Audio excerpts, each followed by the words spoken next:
Assalamualaikum warahmatullahi wabarakatuh. Semangat pagi anak-anak. Apa kabarnya hari ini? Alhamdulillah, semoga kalian semua selalu dalam keadaan sehat dan juga semoga kita semua selalu dalam perlindungan Allah Subhanahu wa taala. Amin ya Allah ya rabbal alamin. Nah, dalam mata pelajaran Al-Quran Hadis kali ini, Ibu akan membahas mengenai Quran Surat An-Nas. Nanti kita sama-sama cari tahu bagaimana cara membaca yang betul, kemudian juga seperti apa isi pokok kandungan di dalam Quran Surat An-Nas. Maka dari itu, adapun tujuan pembelajaran kali ini yang pertama, siswa mampu menulis dan membaca Quran Surat An-Nas. Kemudian siswa mampu menghafal Quran Surat An-Nas.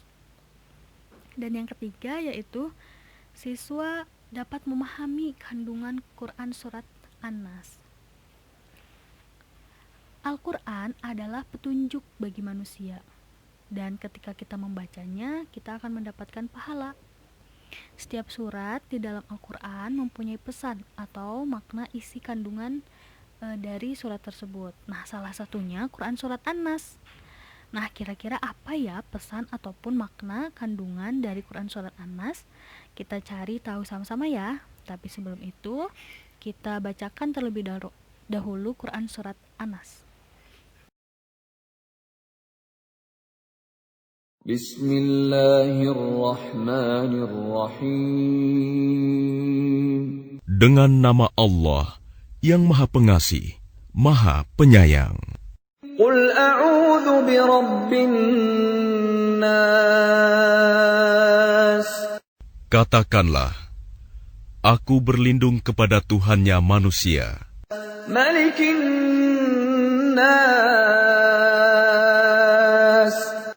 Raja manusia, Ilahin nas. sembahan manusia, Min syarril waswasil khannas.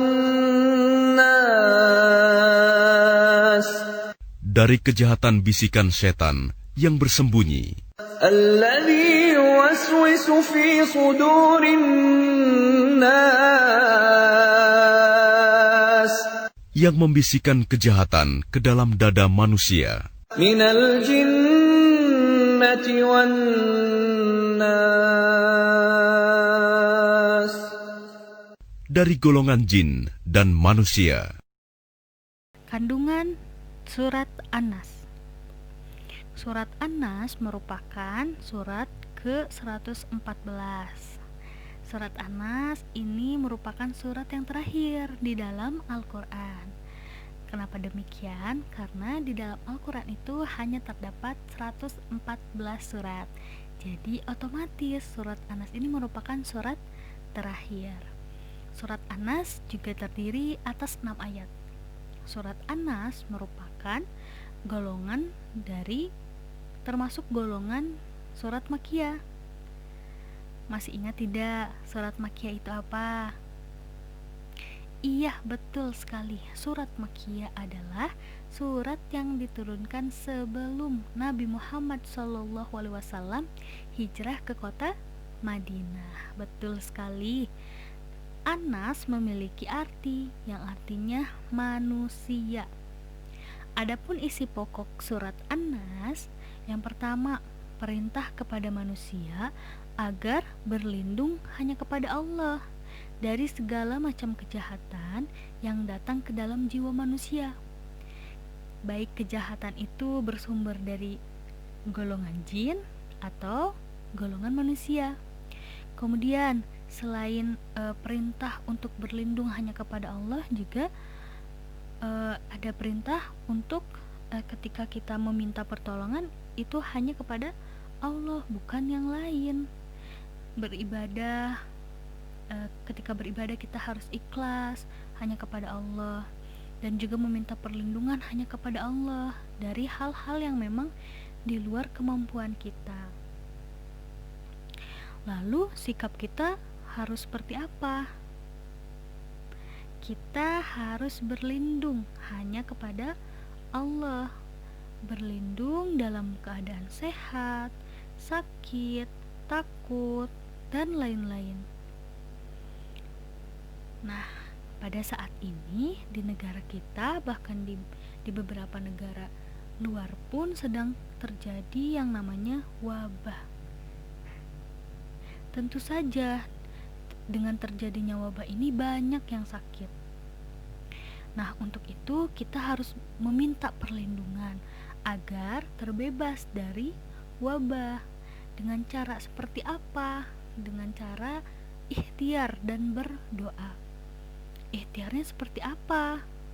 Misalnya kita mematuhi protokol kesehatan, menggunakan masker, kemudian menggunakan hand sanitizer, jaga jarak, dan tentunya sering mencuci tangan. Itu bentuk dari ikhtiar kita.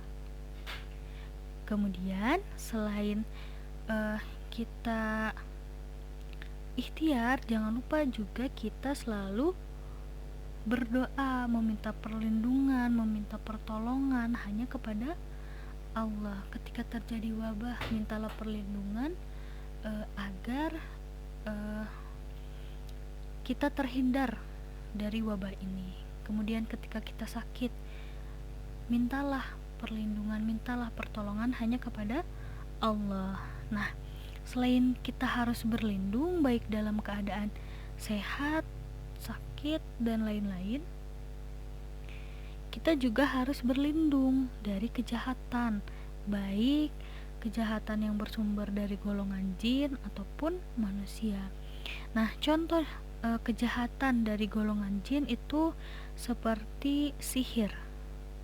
Sedangkan kejahatan dari golongan manusia itu misalnya seperti fitnah dan kejahatan-kejahatan lainnya. Nah, jadi intinya kita harus berlindung hanya kepada Allah, tidak dan meminta pertolongan juga hanya kepada Allah. Nah, supaya lebih paham lagi, di sini Ibu punya latihan soal. Mohon untuk dikerjakan ya. Untuk pertemuan kali ini Ibu cukupkan. Ingat ya, mintalah perlindungan dan mintalah pertolongan hanya kepada Allah, bukan kepada yang lain. Nah, mudah-mudahan juga kita termasuk ke dalam golongan manusia yang senantiasa mendapat perlindungan dari Allah Subhanahu wa Ta'ala. Amin ya Allah ya Rabbal Alamin. Oke, kita bertemu kembali di minggu depan ya. Wassalamualaikum warahmatullahi wabarakatuh.